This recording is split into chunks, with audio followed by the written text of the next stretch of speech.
नमस्कार दोस्तों, सर्वांग मोटिवेशन चैनल में आपका स्वागत है।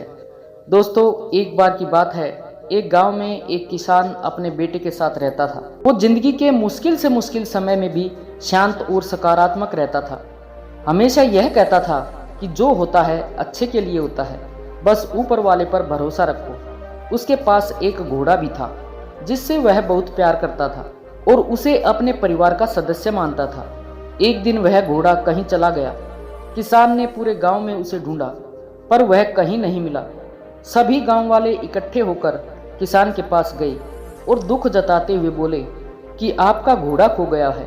यह बहुत बुरा हुआ, आप बहुत बदकिस्मत हैं। इस पर किसान ने मुस्कुराते हुए कहा, भले ही मेरा घोड़ा खो गया है, पर जो होता है अच्छे के लिए होता है। मुझे ईश्वर पर विश्वास है। गांव वालों को किसान की यह बात समझ नहीं आई और वे अपने अपने घर चले गए। कुछ महीनों बाद वो घोड़ा वापस आ गया और इस बार वह अपने साथ कई और जंगली घोड़े भी ले आया। गांव वाले फिर से इकट्ठा हुए और उत्साह से बोले, आपका घोड़ा खो जाना अच्छा था, अब आपके पास इतने सारे घोड़े हैं, आप कितने खुशकिस्मत हैं। इस पर किसान ने फिर से शांत स्वर में कहा, भले ही अब मेरे पास बहुत सारे घोड़े हैं, लेकिन मुझे कोई विशेष खुशी नहीं है। जो होता है अच्छे के लिए होता है। मुझे ईश्वर पर विश्वास है। गांव वालों को किसान की ये बात फिर से समझ में नहीं आई और वे अपने अपने घर चले गए।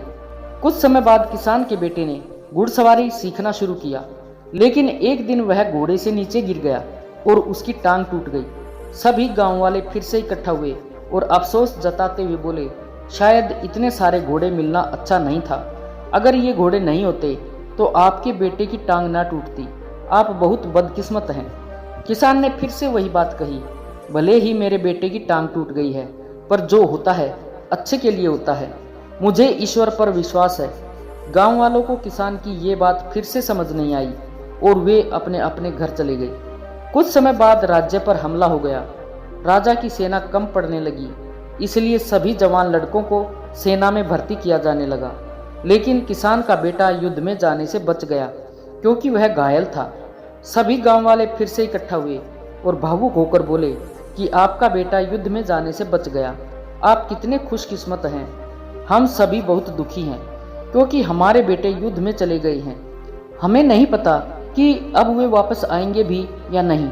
गांव वालों ने किसान से पूछा कि हमने आपको जीवन के मुश्किल से मुश्किल समय में भी शांत और सकारात्मक रहते देखा है, आप ऐसा कैसे कर लेते हैं। किसान मुस्कुराया और कहा, हमेशा खुश और सकारात्मक रहने के लिए दो बातें समझना जरूरी। पहली बात, लोगों की बातों पर ज्यादा ध्यान मत दो, क्योंकि उनकी बातों पर ध्यान देने का मतलब है अपनी खुशी का रिमोट कंट्रोल दूसरों के हाथों में देना। अगर लोग आपकी तारीफ करेंगे तो आप खुश हो जाएंगे और अगर बुराई करेंगे तो आपको गुस्सा आएगा। अगर आप लोगों की बातों पर ध्यान दोगे तो आपका दिमाग अशांत हो जाएगा और आप अपने जीवन के जरूरी कामों पर ध्यान नहीं दे पाएंगे। दूसरी बात, कभी भी किसी बात को तुरंत अच्छा या बुरा मत कहो। जिस तरह किसी किताब के सिर्फ एक लाइन को पढ़कर यह नहीं बताया जा सकता कि पूरी किताब अच्छी है या बुरी, उसी तरह जीवन की किसी एक घटना को देखकर ये नहीं कहा जा सकता कि वह पूरी जिंदगी के लिए अच्छी थी या बुरी। आज जो घटना अच्छी लग रही है वह कल बुरी साबित हो सकती है और आज जो घटना बुरी लग रही है वह कल अच्छी भी लग सकती है। दोस्तों, जैसा कि हमने इस कहानी में देखा, आपके साथ क्या होगा वह आपके हाथ में नहीं है, लेकिन आपके कर्म आपके हाथ में हैं।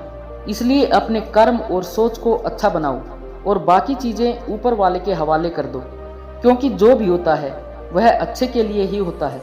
बस ईश्वर पर भरोसा रखो। दोस्तों, हमारे आसपास कई लोग हैं जो अपनी जिंदगी में मुश्किल दौर से गुजर रहे हैं। हो सकता है कोई हिम्मत हार चुका हो, कोई खुद को अकेला महसूस कर रहा हो, या कोई अपनी परेशानियों से लड़ते लड़ते थक चुका हो। शायद सिर्फ एक सही बात किसी समय पर किसी की पूरी जिंदगी बदल सकती है। अगर आपको ये कहानी पसंद आई हो और इससे आपको प्रेरणा मिली हो तो आप इसे शेयर जरूर करें। क्या पता आपका एक शेयर किसी की जिंदगी बदल दे, किसी को उम्मीद दे दे या किसी को फिर से मुस्कुराने की वजह दे दे। और ऐसी ही प्रेरणादायक और मोटिवेशनल कहानियाँ सुनने के लिए सर्वांग मोटिवेशन चैनल को सब्सक्राइब करना ना भूलें। धन्यवाद।